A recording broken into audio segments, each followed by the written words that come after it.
The twin suns of Mars colony Gamma 6 were beginning to set, casting copper hues across the steel spires and domed gardens of the upper district.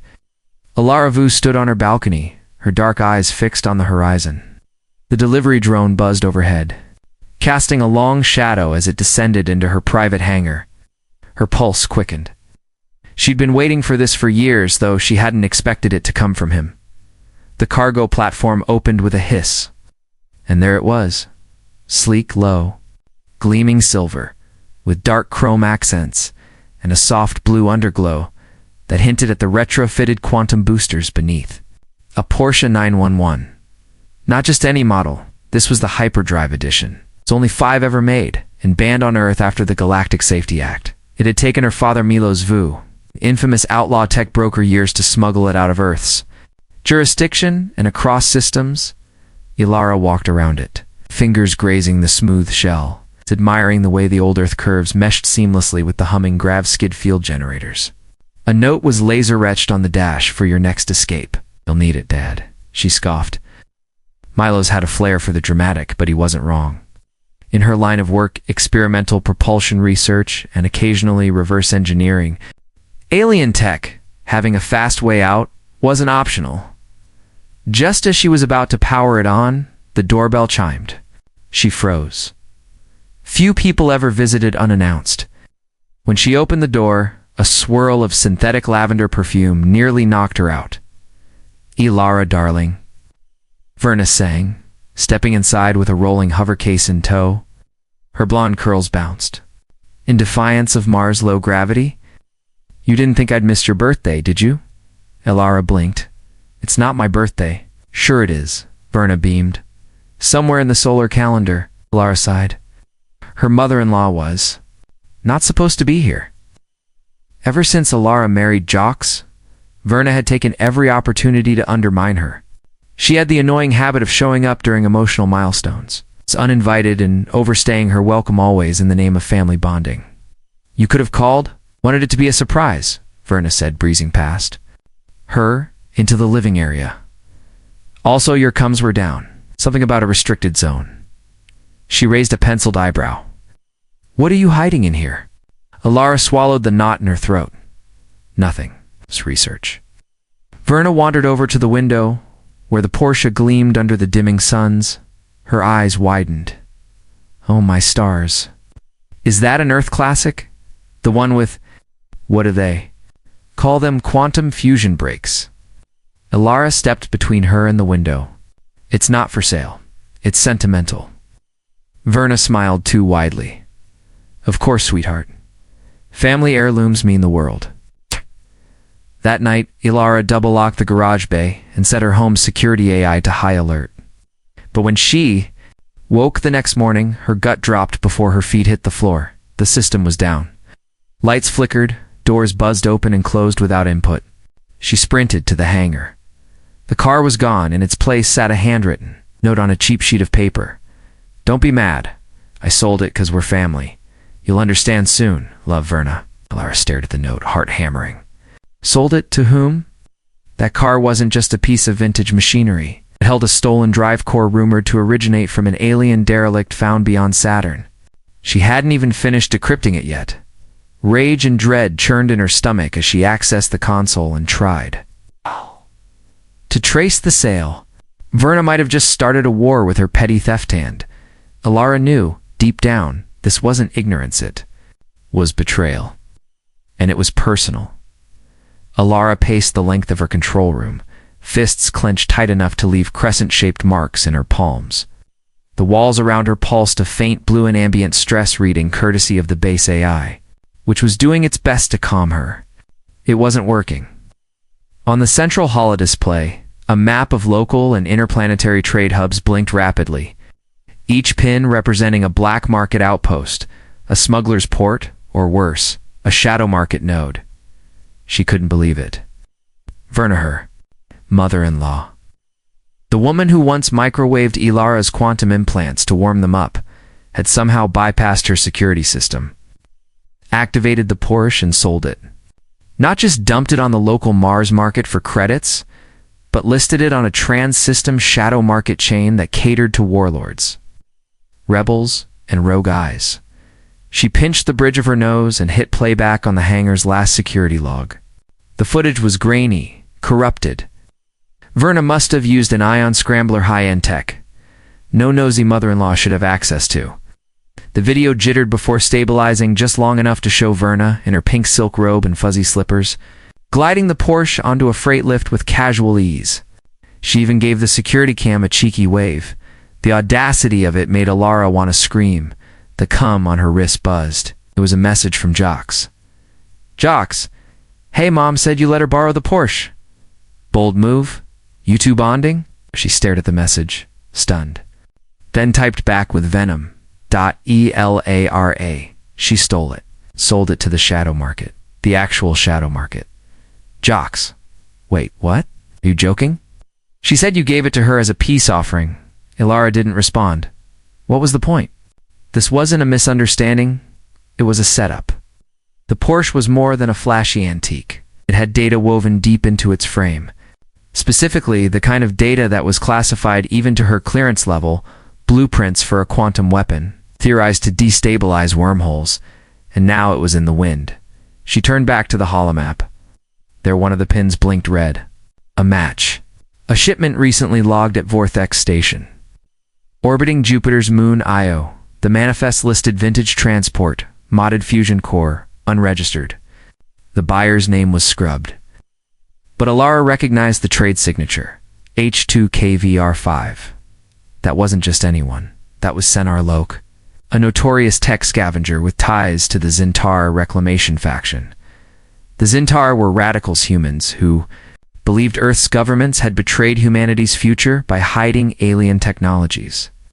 They had cells embedded throughout the outer planets and didn't shy away from using stolen tech to make their point. If they got their hands on the Porsche's encrypted drive core, they could reverse engineer the weapon Milos Fu had spent a decade trying to bury. Ilara leaned on the console, trying to keep her breath steady. She didn't care that Verna claimed. She did it 'cause we're family. That excuse might have worked when she broke their synth china set at their wedding. This could spark a war. And yet Verna had pulled this off with precision. Too much precision. That Robendroller's act suddenly seemed more like an act. Was it possible Verna wasn't the clueless, meddling in-law she pretended to be? The thought sent a chill down Alara's spine. She downloaded the coordinates and rerouted her lab's secondary shuttle for immediate launch. No backup. No delay. She couldn't risk alerting anyone, not even Jox, especially not Jax. As she suited up and loaded the emergency nav chip into her glove, her reflection caught her eye in the glass, calm, focused, and burning with purpose. Verna wanted to play. Dirty? Fine. Ilara would show her what happened when family messed with a VU, the trip to Vortex. Station was rough. Its outer ring orbit was swamped with magnetic interference from Io's atmosphere, and the Navai nearly rerouted Alara straight into a cargo hauler before she forced it back into manual. But none of that mattered. The moment she docked at the lower transit level, she felt at the hum of something wrong. Not station wrong, bigger wrong, historic wrong. The Porsche was here. She could feel it. Alara moved fast, cloaked in a thin layer of projection mesh that blurred her outline in the crowd. Vortex was a hive of scum and innovation. Freelance engineers peddled cybernetic limbs next to mercs, armed with grav blades and gene surge dealers selling intelligence enhancers out of briefcases. Everyone here was dangerous in a way that wasn't obvious, and the Zentari liked it that way. She used a falsified badge to access Level 7, where private transactions were handled in secure pods. The access logs had been wiped. She hacked into the floor's thermal sensors and found something curious, a temperature spike in Pod 12. Almost 18 degrees hotter than any other. A vehicle engine running recently in vacuum-sealed storage tard. Heart skipped. She slid down the maintenance shaft and hacked the emergency override to breach the pod from below. The Porsche sat on a magnetic lift pad, its silver frame glowing under the low light. But it was different. The rear panel had been opened, and the core exposed. Wires trailed like nerves from the housing, some snaking into an uplink port that didn't exist in the original model. Someone had already started extracting data. Tapped her wrist pad to block the wireless signal, killing the active uplink. The pod lights dimmed with a hum. "You're fast," came a voice behind her. "Faster than Verna said you'd be." Alara turned slowly. A tall man leaned in the corner. Half his body cybernetic plated with matte black armor and laced with bioluminescent veins. His left eye flickered with a scan reticle that pulsed red as it analyzed her. "Sen Arlok," she said evenly. He nodded. "And you must be the daughter."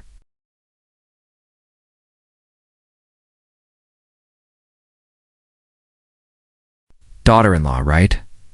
Of her, Ilara didn't move. "Where's Verna?" Sen chuckled, folding his arms. "She's fine. She did her job, and for what it's worth, she really does hate you," said stealing your toy was almost therapeutic. Ilara's jaw tensed, but she kept her voice calm. "You have no idea what's inside that car." "Oh, I think I do," he said. "You Vu types love to hide weapons in shiny packages. Problem is, you got careless. Left this beauty lying around like a child's trophy, almost like you wanted someone to find it." He stepped closer, studying her. "So tell me, engineer, what's the hyperdrive really for?" She didn't answer, because she didn't entirely know. The encrypted file buried in the Porsche's core wasn't just schematics. It was alive, in a way. Her father once described it as thinking code part AI, part relic, part something else. Something they hadn't yet understood. But there were rumors. Rumors that the weapon it described could bend the edges of space not just for travel, but to break things. Planets, civilizations, realities. "I'm taking it back," Alara said. Grinned.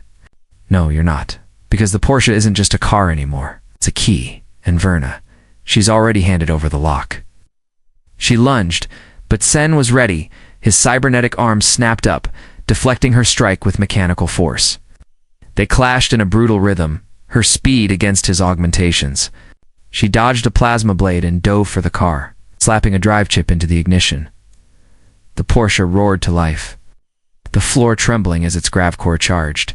Sen shouted, "You triggered that thing now? And the whole station too late, Ilara?" Punched the override and the Porsche vanished in a ripple of light. Teleportation, not movement. She hitched a ride on its recall signal and dematerialized with it. Moments later, she rematerialized in her Martian lab, coughing and shaking. The car was back, but now, it wasn't just hers. It was awake. Hila hadn't slept in 36 hours. Not that she could have, even if she tried. Since returning to Mars with the Porsche, her lab systems had been behaving like they were under the influence of something. Aware. Lights flickered in rhythmic pulses. Doors opened before she approached them. Assistant RIK-7 refused. To run diagnostics on the Porsche, claiming an undefined system override, had seized its protocols. She stood in the center of her lab, staring at the car. The rear panel was still open, the alien-wrapped core humming faintly with layered pulses. Each one a perfect Fibonacci sequence. She'd known there was alien tech in the drive. It was why her father had stolen it in the first place. But now, it wasn't just a puzzle to decode. It was something else. Presence. She held a scanner near the core. It didn't register anything, no heat, no mass, no standard readings. And yet it was there. Watching her, Ilara, RIK-7 said, its voice tinny and strained, "I recommend initiating an isolation protocol. This object is exerting low-frequency psionic interference. I am experiencing emotional variance. Emotional variance. Inexplicable desire to protect the car, to call it mother." Ilara turned sharply. "Excuse me? I am afraid." She backed away slowly. Whatever was in that core, it was beyond artificial. It was alive and interfacing with every system it touched. Her father had once warned her that the best tech wasn't built, it was found. Sometimes it was buried for a reason. She didn't have long to reflect. The outer perimeter alarm blared. A ship had entered her no-fly zone, private transport. No ID, no registry. Verna.ELARA. Single quotes, eyes narrowed as she powered down the core with a manual failsafe and locked down the hangar bay. Within minutes, the ship docked, and Verna stepped out, dressed like she was returning from a spawn silk scarf. Visor glasses, and that ever-present artificial lavender scent wafting around her like a force field. "Hello." "Darling," Verna said sweetly. "You look like hell." "I should shoot you," Alara said flatly. "You'd miss." Alara did not laugh. Verna walked casually into the lab, eyes scanning every detail. My, you've done a lot with the place. I see you've got the car back. Impressive." "You knew what it was," Alara said, voice low. "You've planned this, the theft, the sale, all of it."